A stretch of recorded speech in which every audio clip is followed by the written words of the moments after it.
Enquanto o mundo assistia ao terror no Irã, um homem via uma oportunidade de bilhões. Eles controlam o metal no seu celular, o pão na sua mesa e o combustível do seu carro. FBI, CIA, ninguém conseguiu pará-los. Eles pagaram as multas e continuaram lucrando. Você acha que os governos mandam no mundo?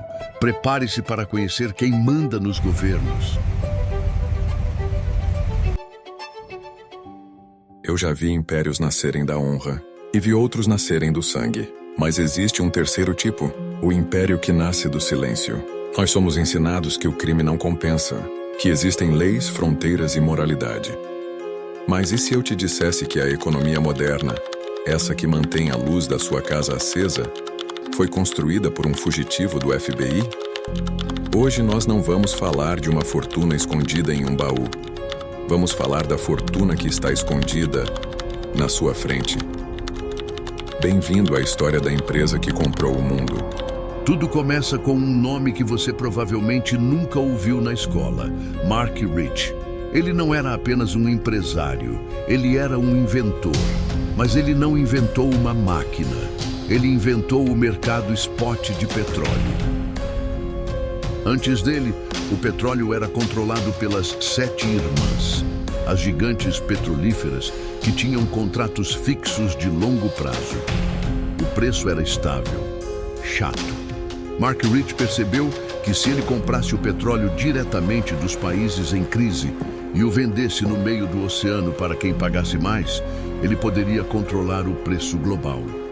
Mas havia um problema. Os melhores vendedores eram inimigos dos Estados Unidos. Em 1979, durante a crise dos reféns, quando os Estados Unidos proibiram qualquer comércio com o Irã, Mark Rich estava lá. Ele comprou o petróleo iraniano quando ninguém mais podia, usando contas secretas na Suíça e navios fantasmas. O resultado: ele se tornou o fugitivo mais procurado do colarinho branco na história do FBI, acusado de traição, fraude fiscal e comércio com o inimigo. Ele fugiu para a Suíça e nunca mais voltou aos Estados Unidos da América. E foi do exílio, nas sombras dos Alpes, que ele fundou a empresa que hoje chamamos de Glencore. A máquina de suborno. Mark Rich morreu em 2013, mas a criatura que ele criou ficou maior que o criador. A Glencore não produz apenas, ela negocia. Ela move recursos de lugares desesperados para lugares ricos. E para fazer isso, ela precisa de acessos especiais. Em 2022, a verdade veio à tona. A Glencore admitiu culpa em tribunais dos Estados Unidos, Reino Unido e Brasil. O esquema era industrial. Eles tinham um departamento que funcionava praticamente como uma divisão de subornos. Malas de dinheiro, jatos privados, pagamentos a oficiais na Nigéria, Camarões, Costa do Marfim e Brasil. A empresa pagou mais de $1 bilhão em multas recentemente. Para você, $1 bilhão é uma fortuna inimaginável. Para eles, é apenas o custo de fazer negócios, uma despesa operacional, como pagar a conta de luz. Eles admitiram manipular o preço dos combustíveis em portos americanos. Pense nisso. O preço que você pagou na gasolina pode ter sido decidido numa sala fechada na Suíça por traders que ganhavam bônus baseados em quanto conseguiam manipular o mercado. Dizem que o dinheiro não tem cheiro. O imperador romano Vespasiano disse isso ao taxar a urina pública. A Glencore provou que ele estava certo. Petróleo iraniano, cobalto do Congo, cobre da Zâmbia.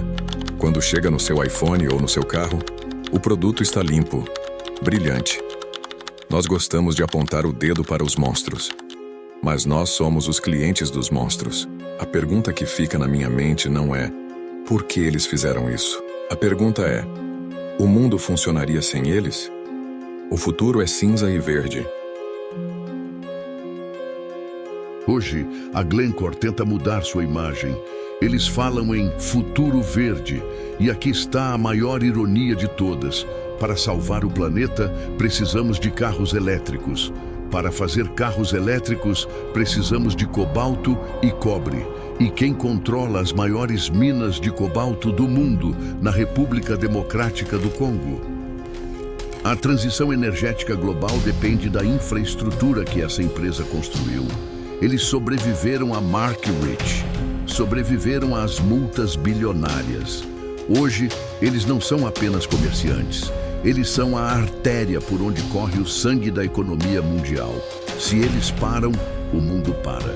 Isso não é uma conspiração, é logística.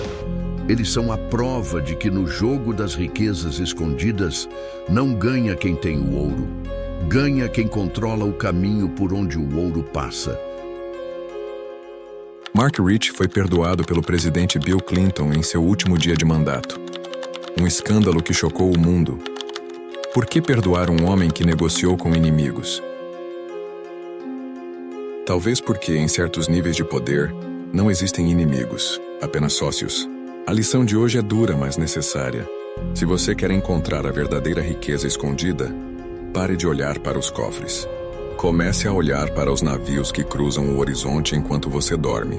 Porque enquanto você sonha com um mundo melhor, eles estão comprando e vendendo esse mundo, pedaço por pedaço. Inscreva-se para descobrir o que eles não querem que você saiba.